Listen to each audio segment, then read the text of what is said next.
The first thing they don't tell you about chemotherapy is how cold the room is. I sat there, wrapped in 2 blankets, watching poison drip into my veins, while my sister Esme scrolled through her phone, occasionally glancing up to ask if I needed anything. My name is Sandra, and 6 weeks ago I was diagnosed with stage 2 breast cancer. The news hit like a freight train, but I refused to let it derail my life. My daughter Sadie needed me to be strong, and that's exactly what I plan to be. You should let me handle the bills while you focus on getting better, Esme said, not looking up from her screen. I can keep track of everything, make sure nothing falls through the cracks. I hesitated. Esme and responsibility had never been close friends, but she seemed different lately, more mature, more present. I don't know. Come on, sis, you're fighting cancer. The least I can do is help with the boring stuff. She reached over and squeezed my hand. Besides, what if something happens and you're too sick to deal with it? Sadie needs someone looking out for her future. The mention of Sadie made me pause. My 13-year-old was everything to me, and her college fund was my pride and joy. 12 years of careful saving, making sure she'd have opportunities I never had. Just the regular bills, I finally agreed. The mortgage, utilities, nothing else. Esme beamed. You won't regret this. I've really got my life together now. Dr. Wong came in to check my progress. How are we feeling today, Sandra? Like I could run a marathon, I joked weakly. She smiled, checking my charts. The fatigue is normal. Your numbers look good, though. Where's Devon today? Work meeting, I said, ignoring the slight sting. My husband had been increasingly absent lately, citing project deadlines. That evening, Devon came home late, carrying takeout. Sorry I missed the session. How'd it go? Fine. Esme was there. I watched his face carefully. She offered to help with the bills while I'm sick. Something flickered across his expression. Relief? That's thoughtful of her. Might be good to have the help. 3 weeks later, I woke up early, nauseous from the previous day's treatment. Unable to sleep, I decided to check our accounts online, something I hadn't done since giving Esme limited access. The screen loaded. I blinked, thinking the chemo was affecting my vision. The numbers couldn't be right. I refreshed the page. Our savings account, Sadie's college fund, was empty. My hands shaking, I called the bank. There must be some mistake, I said, my voice trembling. No mistake, ma'am. The transfers were authorized using your access codes. Multiple withdrawals over the past 2 weeks. I hung up and drove straight to Esme's apartment, still in my pajamas. She opened the door wearing designer clothes I'd never seen before. Where is it? I demanded, pushing past her. Sandra, calm down. You look terrible. Should you even be driving? The money, Esme. Sadie's college fund. Where is it? She sat down, her face crumpling into familiar tears. I'd seen this expression countless times growing up, whenever she needed to escape consequences. I was desperate, she whispered. My business opportunity. I needed startup capital, but I'll pay it all back, I swear. Double even. This investment is guaranteed. Guaranteed? My voice sounded strange, distant. You stole my daughter's future on a guarantee? Borrowed, she corrected, wiping her eyes. I borrowed it. You're my sister. We're family. And family helps each other, right? I stared at her, this woman I'd grown up with, shared secrets with, trusted despite everyone's warnings. How much? She wouldn't meet my eyes. All of it. The room spun. 12 years of savings gone in 2 weeks. While I lay in a hospital chair fighting for my life, my sister had betrayed me in the worst possible way. I'm calling the police, I said, pulling out my phone. Esme grabbed my arm. Wait, talk to Devon first. He understands. He knows this is for the best. I froze, her words hitting me like a physical blow. What do you mean Devon knows? She covered her mouth, realizing what she'd revealed. But it was too late. I'd seen the truth in her eyes. Sandra, please, she started, but I was already walking out the door. My sister and my husband. While cancer ravaged my body, they'd conspired to steal my daughter's future. As I drove home, my hands gripping the steering wheel so tight my knuckles turned white, one thought crystallized in my mind. This betrayal would cost them everything. I just didn't know yet how I'd make them pay. I found Devon in his home office, typing away like it was any other morning, like he hadn't helped steal our daughter's future. Did you know? My voice was steady, calmer than I felt. He didn't turn around. About what? Don't. Just don't. Esme told me you knew about the money. His typing stopped. When he finally faced me, his expression wasn't guilty or apologetic. It was annoyed. You're making this bigger than it needs to be. Bigger than it needs to be? I gripped the doorframe to stay upright.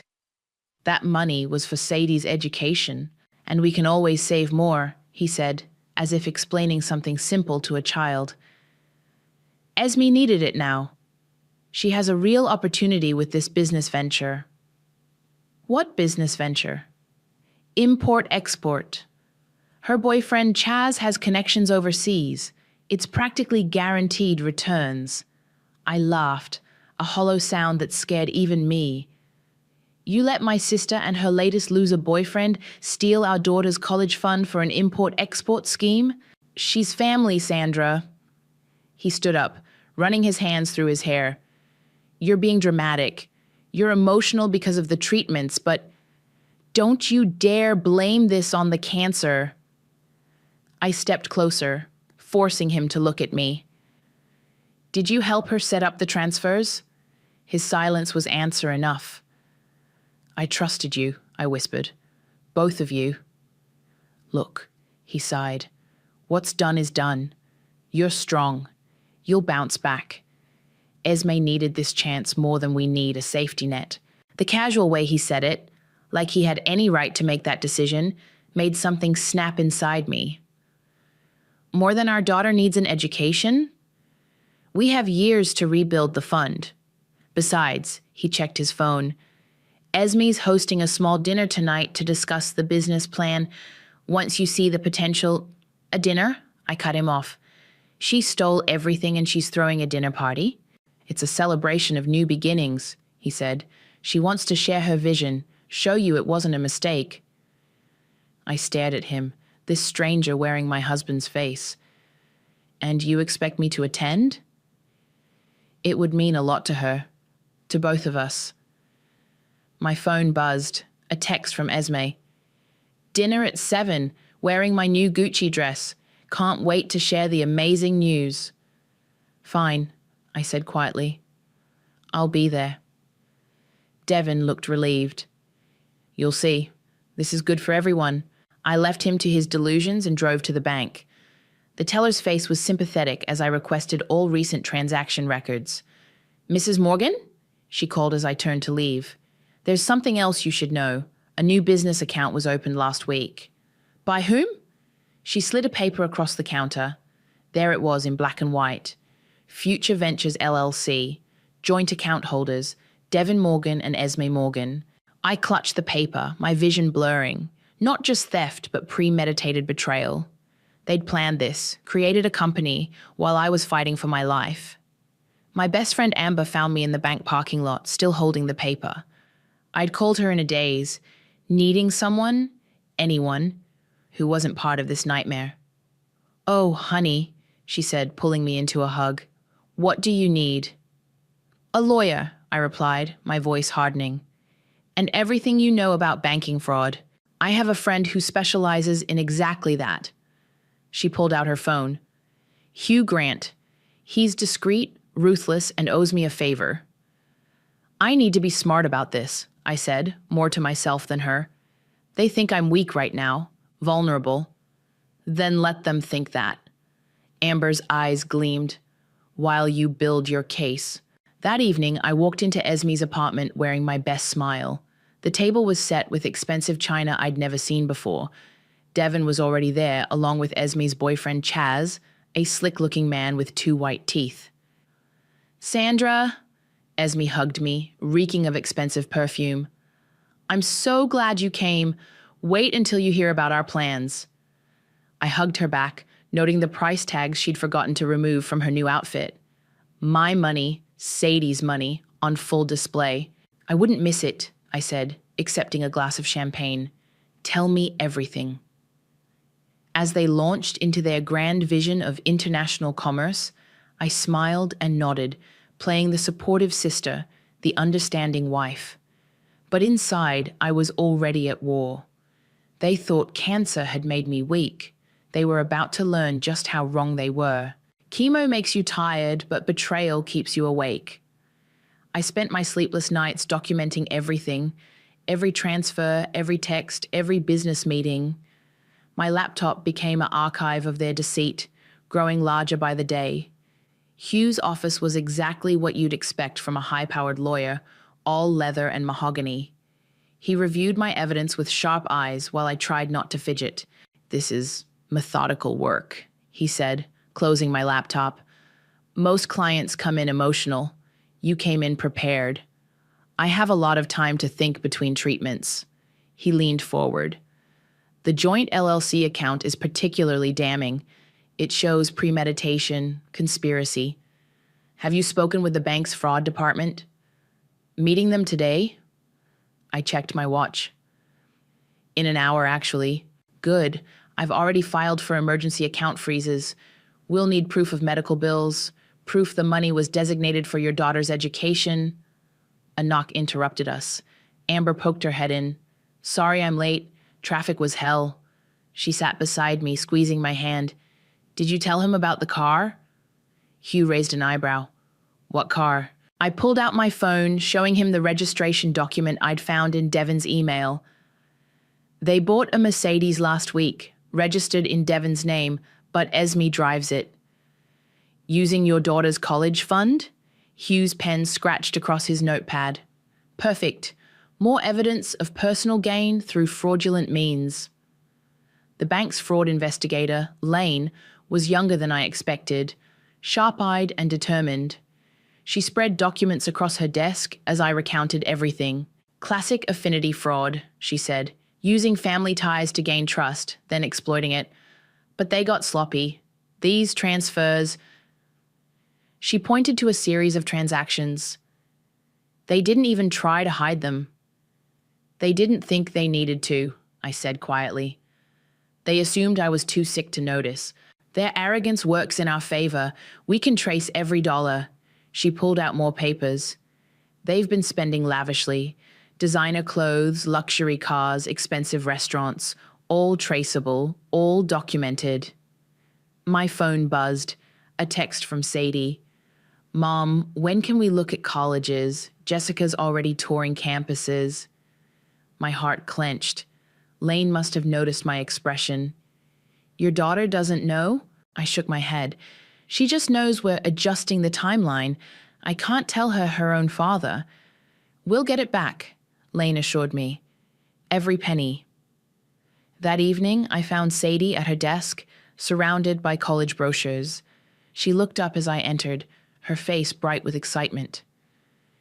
MIT has this amazing engineering program, she said, pointing to a glossy page, and their robotics lab is incredible. I sat on her bed, fighting to keep my voice steady.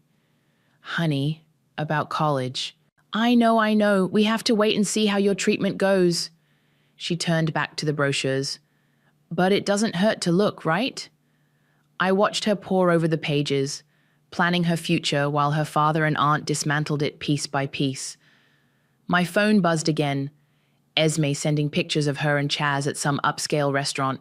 Having the most amazing dinner. Business is booming. I excused myself to the bathroom and threw up, though whether from the chemo or the rage, I couldn't tell. Later that night, I met Amber at our usual coffee shop. She slid a file across the table.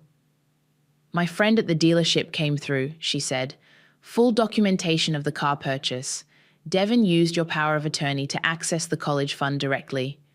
I flipped through the papers, stopping at a familiar signature. He forged my name. Add it to the pile. Amber stirred her coffee. Hugh says we're almost ready. The court date is set for next month. They're planning something big before then, I said. Esme keeps hinting at some celebration dinner. Something about expanding the business. More like running with what's left of the money. Amber's eyes narrowed. You think they're planning to skip town? I showed her Esme's latest social media posts, all about international travel and exciting new horizons. Not if I can help it. I pulled out my own file. I found their flight searches. Costa Rica. Apparently they think they're clever. They won't make it that far, Amber promised. Hugh's got the judge on standby for emergency orders. I looked down at my hands, steady, despite everything. I always thought cancer would be the hardest battle of my life. Cancer's just a disease, Amber said softly. This is personal. My phone lit up with another text from Esme. Big announcement dinner next week. Wear something fancy. I smiled, but there was no warmth in it. Then let's make it memorable. The invitation arrived on thick cream cardstock, gold lettering announcing a celebration of success at one of the city's most expensive restaurants. Esme's handwriting sprawled across the bottom. Can't wait to share our amazing news. Wear that blue dress you love. Gizuai. The blue dress she meant was hanging in my closet, unworn. I'd bought it before the diagnosis, before everything changed. Now it hung loose in places where chemo had eaten away at my body. You don't have to go, Amber said, watching me adjust the dress in the mirror. Yes, I do. I smoothed the fabric. They need to think everything's normal. My phone chimed with another of Esme's Instagram posts, her and Chaz posing outside Gucci, #blessed and entrepreneur life. The comments were full of congratulations from people who had no idea they were celebrating stolen money. Devin came home early that day, whistling as he changed for the dinner. You look nice, he said, like nothing was wrong, like he hadn't destroyed our family. Thanks. I watched him pick out a new tie, another purchase I hadn't known about. Esme's been posting a lot about Costa Rica lately. Has she? His hands fumbled slightly with the tie. Must be trending or something. Must be. My phone rang. Hugh. I stepped into the bathroom to answer. It's done, he said without preamble. Judge signed the orders. We can freeze everything the moment you give the word. The dinner's tomorrow night? Perfect timing. Lane has the documentation ready. Just say when. I ended the call and found Devin watching me. Everything okay? Fine, just checking on my test results. He nodded, already losing interest. Ready to go? We should pick up flowers for Esme. The restaurant was exactly as pretentious as I expected. Esme held court at a private table, Chaz at her side, both gleaming with the artificial shine of new money, my money. Sandra! She air-kissed my cheek. You came, and you wore the dress. Wouldn't miss it? I handed her the flowers. Congratulations on everything. More guests arrived, mostly Esme's new business friends, who looked as genuine as cubic zirconia. They fawned over her stories of entrepreneurial success while sipping $100 wines. It's all about seizing opportunities, Esme announced to the table, taking risks, following your dreams, and having support, Chaz added, squeezing her hand. Family that believes in you. I caught Devin nodding along, proud as if he'd done something noble. My phone buzzed, a text from Lane. Everything's in place, all accounts tracked, ready when you are. Esme clinked her glass, standing for a toast. I have amazing news. Thanks to our incredible success, Chaz and I are expanding internationally.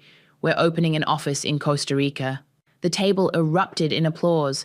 I clapped too, watching Devin's face. He wasn't surprised. Of course he wasn't. He'd helped plan this. We leave next month, Chaz announced. A new chapter in paradise. My phone buzzed again, Hugh this time. Judge confirmed. One word from you and their accounts freeze. All of them. I excused myself to the bathroom, finding Amber waiting there as planned. "They're running," I said, checking the stalls to ensure we were alone. "Costa Rica next month." "Not anymore." Amber's eyes were hard. "Hugh says the second those accounts freeze, their passports get flagged. They really think they'll get away with it." "That's the beauty of it." Amber squeezed my shoulder. "Their arrogance makes them sloppy. Every post, every purchase, every transfer, it's all evidence." Back at the table, Esme was glowing, describing their beachfront office plans. Devin kept glancing at his phone, probably checking flight details. "A toast," Chaz called out, raising his glass. "To new beginnings." I raised my water glass, smiling as they all drank. My phone lit up with another Instagram notification, Esme posting a photo of us all, captioned, "Family is everything. Sir blessed calm new chapter, Costa Rica bound." "Sandra," Esme turned to me, eyes shining with false sincerity. "I know things have been tough with your treatment, but I hope you know everything I do for family." I thought of Sadie at home, still believing in her future, still trusting her father. I thought of all the nights I'd spent sick from chemo while they planned their escape with my daughter's money. "Of course," I said softly. "Family is everything." Tomorrow, they'd learn exactly what that meant, but tonight, I'd let them celebrate. Let them think they'd won. After all, the best revenge is served at room temperature, with a side of justice. Hugh's office buzzed with quiet intensity as Lane spread documents across the conference table. Each paper represented another betrayal, another piece of evidence against my sister and husband. 12 separate accounts, Lane said, pointing to a diagram. All linked, all funded with your money. They got creative with the transfers, I'll give them that. But not creative enough, Hugh added, signing court orders. The freeze hits at 7 p.m. tomorrow during their farewell dinner. Every account, every card, everything. My hands shook slightly as I signed the final papers. "And their passports?" "Flagged." Lane checked her tablet. "Border Control's been notified. The second they try to leave the country, they'll be detained." Amber arrived with coffee and more files. "You need to see this," she said, pulling up emails on her phone.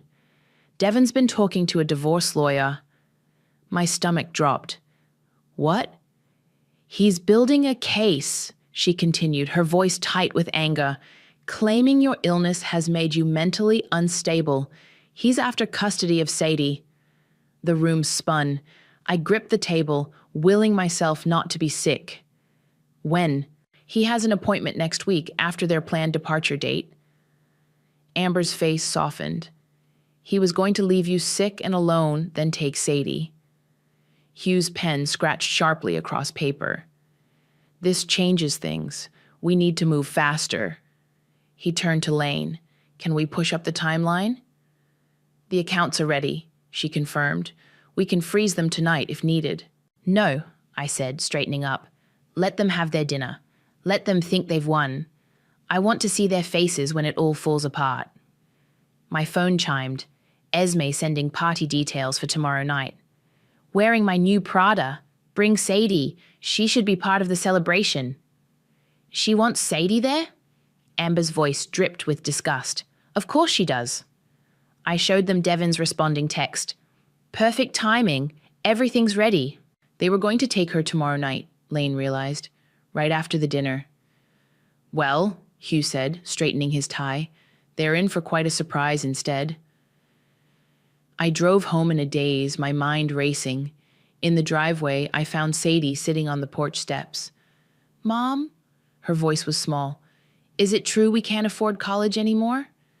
My heart stopped. "Who told you that?" "I overheard Dad on the phone. He said something about funds being temporarily relocated." She looked up at me, eyes wide. "But it's coming back, right?" I sat beside her, pulling her close. "Listen to me. Your future is secure. I promise you that. No matter what happens tomorrow, remember that I will always protect you." "What's happening tomorrow?" "A dinner. Your aunt's celebrating her new business. The one Dad helped with?" She picked at her shoelaces. He seems really excited about Costa Rica. I froze. What about Costa Rica? He's been looking at schools there, international schools. She shrugged. I thought maybe we were moving. The pieces clicked into place. Not just stealing the money, not just planning divorce. They were going to take my daughter to another country. While I was sick, while I was vulnerable. My phone buzzed again, Devon. Picking up Sadie's passport from expedited processing.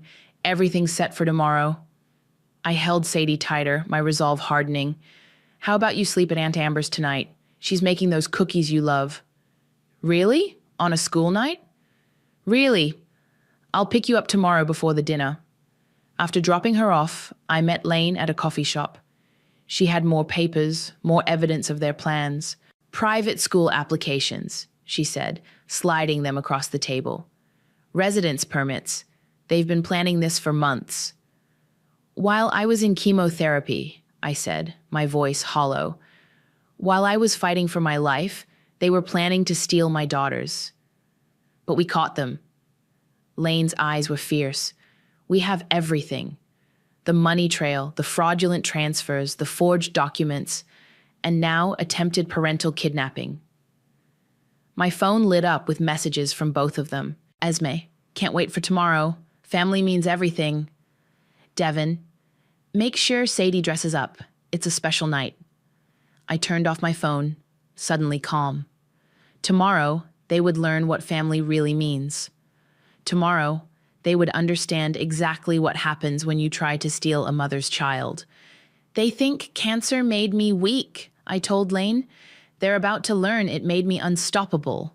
The restaurant glittered with false promises, just like my sister's smile. Esme stood at the entrance in her new Prada dress, greeting guests like a queen at court. Chaz hovered nearby, checking his phone every few minutes. Sandra, Esme hugged me tight. Where's Sadie? She's not feeling well, I lied smoothly. Staying with Amber tonight. Devon's face tightened. You didn't tell me that. Must have slipped my mind during chemo. I smiled sweetly. You know how forgetful I've been lately.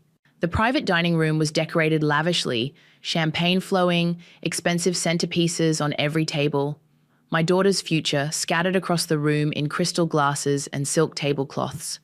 7 minutes, Lane texted from her position at the bar. Hugh sat in a corner booth, pretending to work on his laptop. Esme clinked her glass, drawing everyone's attention. Thank you all for coming tonight. We have such exciting news to share. Chaz wrapped his arm around her waist. Thanks to our amazing success with future ventures, we're expanding internationally. Costa Rica, Esme beamed. We leave next week, and we couldn't have done it without the support of family. She raised her glass to Devon. Some people just understand the importance of seizing opportunities. 6 minutes. Devon stood up, joining their toast. To new beginnings and fresh starts. Speaking of fresh starts, Chaz announced, Esme and I have another surprise. He dropped to one knee, producing a ring that probably cost 3 months of Sadie's tuition. Will you marry me? The room erupted in applause as Esme squealed, yes. I checked my watch. 5 minutes. We'll have the wedding in Costa Rica, Esme gushed. On the beach. Everyone here is invited, of course. 4 minutes. Devon caught my eye across the table, his expression almost apologetic. Almost, but not quite. He had no idea his passport had already been flagged, that his carefully planned escape was about to implode. 3 minutes. Sandra, Esme called out, would you make a toast? As my sister, it would mean so much. 2 minutes. I stood slowly, raising my water glass. The room quieted, all eyes on me. Esme beamed, drunk on success and champagne. Devon checked his phone one last time. 1 minute. To my sister, I started, my voice clear. Who taught me that family means everything? Esme wiped away fake tears. Who showed me, while I was fighting cancer, just how far people will go when they think you're too weak to fight back? The smile froze on her face. To my husband, who planned to take my daughter to another country while I was too sick to stop him. Devon stood up sharply. Sandra, and to karma, I continued as Lane and Hugh approached from opposite sides of the room, which arrives exactly now. Right on cue, phones started buzzing around the table. Esme grabbed hers, face paling. Chaz stared at his screen in horror. Devon's credit card was declined as he tried to close out his tab. What's happening? Esme's voice shook. My accounts. They're all frozen. Funny thing about stealing from someone with a financial background, I said, pulling out a thick folder. We tend to keep receipts. Lane stepped forward, badge visible. Esme and Devon Morgan, I'm with the bank's fraud investigation unit. We need to discuss some concerning transactions. This is ridiculous. Esme stood up, swaying slightly. It was a loan. Tell them, Devon. But Devon was staring at Hugh, who was calmly laying out court documents. Theft, fraud, conspiracy, attempted parental kidnapping. Hugh listed off. Shall I continue? You can't prove anything, Chaz started, but stopped as I pulled out my phone, playing a recording of last week's dinner where they'd discussed their plans in detail. I've been documenting everything, I said quietly. Every transfer, every conversation, every plan to steal my daughter. Esme's mascara ran as she turned to Devon. Do something! The police are outside, Lane announced, along with additional federal agents given the international flight risk. Guests began slipping away as Esme crumpled into her chair, her new ring catching the light. Chaz was already edging toward the back exit. You were right about one thing, I told my sister as officers entered the room. Family is everything. That's why I'm making sure you pay for trying to steal mine. Devon reached for me. Sandra, please, we can explain. Save it for the judge. I stepped back as Lane began reading their rights. Oh, and Esme? That Prada dress you're wearing? I want it back. It was bought with my daughter's college fund. I walked out of the restaurant into the cool night air, leaving behind the sound of handcuffs clicking shut. My phone buzzed. A text from Amber. Sadie's safe. She's asking about MIT again. I smiled, finally feeling truly strong for the first time since my diagnosis. Cancer couldn't break me, and neither could they. The police station hummed with late-night activity as Lane led me through the interview process. Behind the two-way mirror, I could hear Esme wailing about family loyalty while Devon demanded his lawyer. We found the passports, Lane said, spreading photos across the table. Sadie's was hidden in Devon's office safe. Expedited processing, departure scheduled for tomorrow night. My hands shook as I picked up my daughter's passport. They really were going to take her. But they didn't. Lane squeezed my shoulder. We've frozen every account, including 3 we didn't know about before tonight. The total amount stolen. She slid over a document. I stared at the number. That's more than Sadie's college fund. They took everything they could access, savings, retirement, even your medical fund. A commotion outside drew our attention. Chaz was being led in handcuffs, his perfect white teeth gritted in fury. Found him at the airport, an officer reported, trying to board a flight to Panama with $50,000 in cash. My money? I asked Lane. She nodded. And Esme's new car is missing. We've put out an alert.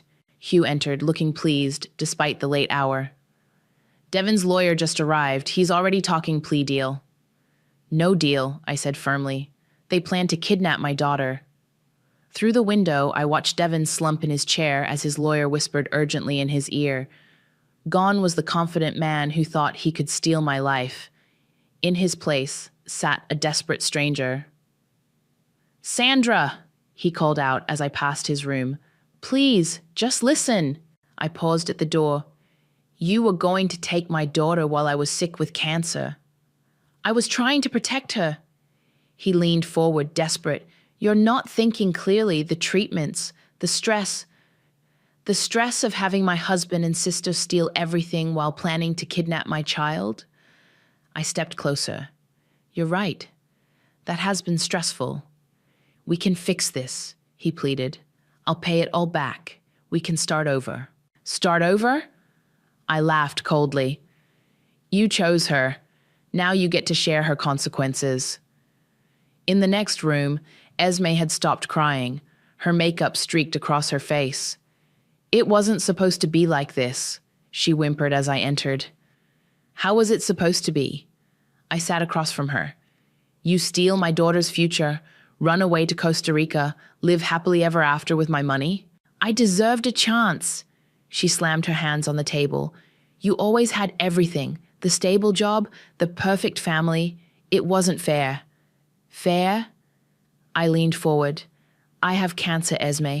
While I was fighting for my life, you and my husband plotted to steal everything I had left.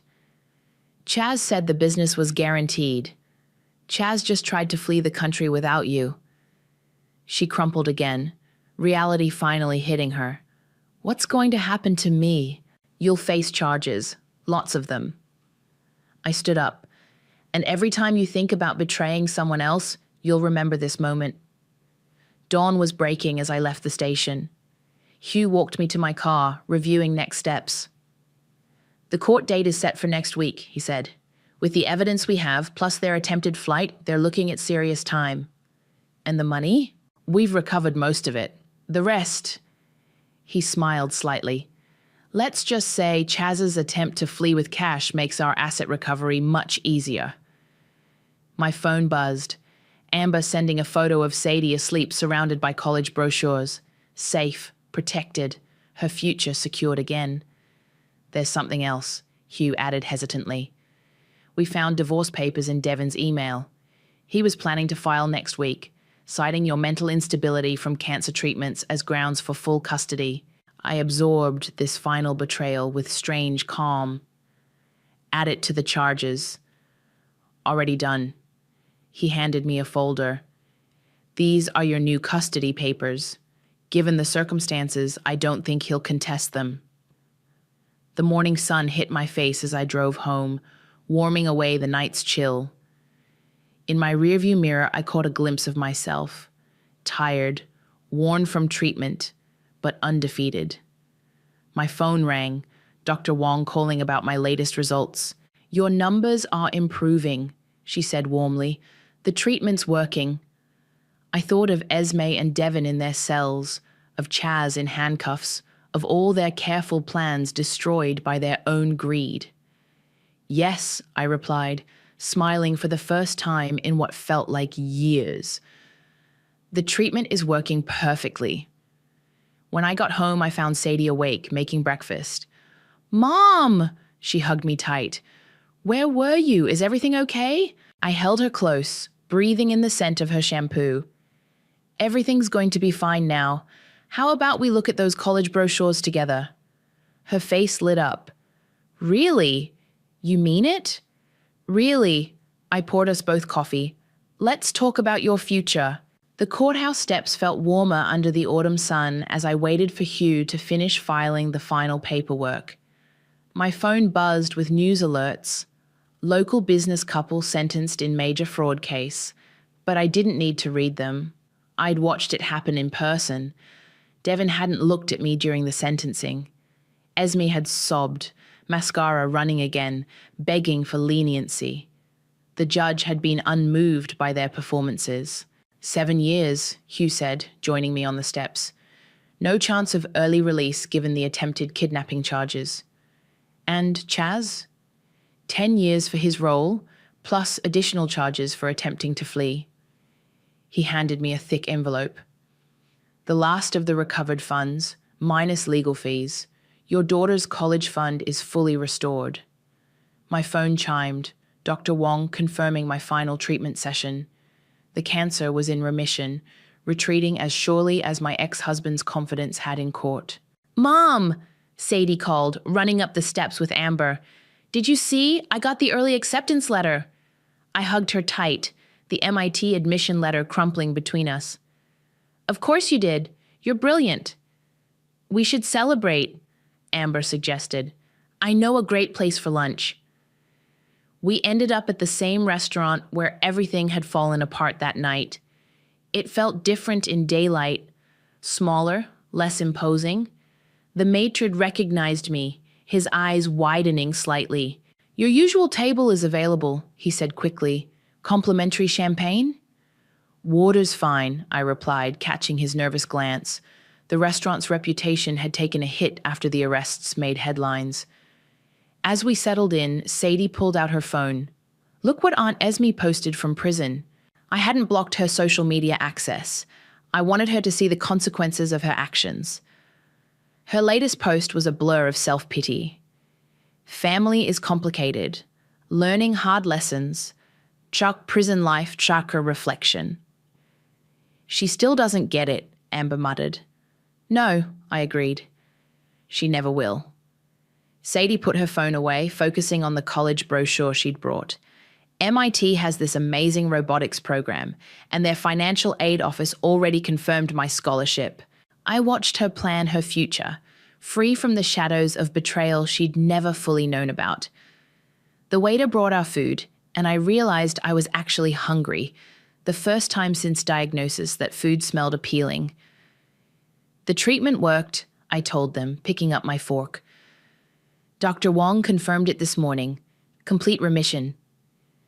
Amber's eyes filled with tears. Sadie grabbed my hand. "Really? You're sure?" "Really." I squeezed her hand back. "I'm not going anywhere." "Except to help me move into my dorm," Sadie added quickly. "Except that." My phone buzzed. Lane sending updates. They'd finally found Esme's Mercedes, abandoned at the Canadian border. The last piece of evidence collected, the final loose end tied. "You know what's weird?" Sadie said, picking at her salad. "Dad hasn't tried to contact me since everything." "He's not allowed to," I reminded her gently. "The restraining order." "I know." She straightened her shoulders. "And I'm glad. What they tried to do, I wouldn't have forgiven them either." The sun streamed through the windows, catching the edge of my water glass. I remembered sitting here months ago, watching Esme celebrate stealing my daughter's future. Now she sat in a cell while Sadie planned for MIT. "Sometimes the best revenge is success," Amber said, raising her glass. "To new beginnings." "To karma," I added. "To MIT," Sadie chimed in. We clinked glasses, and I felt the last weight lift from my shoulders. The cancer was gone. The betrayers were gone. All that remained was possibility. Outside, autumn leaves scattered across the courthouse steps where justice had finally been served. My phone had stopped buzzing with drama and crisis, now filled instead with college preparation checklists and dormitory requirements. "Ready to go home?" I asked Sadie. She gathered her brochures, eyes bright with future plans. "Actually, can we stop by the bookstore? I want to get a head start on calculus." I laughed, a real laugh, full and free. "Of course we can." As we walked to the car, I caught my reflection in a store window. I looked different, stronger, not just from beating cancer, but from surviving betrayal, from protecting what mattered most. "Mom!" Sadie called from ahead. "You coming?" I joined her, leaving the courthouse and its ghosts behind. They had tried to steal my daughter's future, thinking cancer made me weak. Instead, they learned what every mother knows.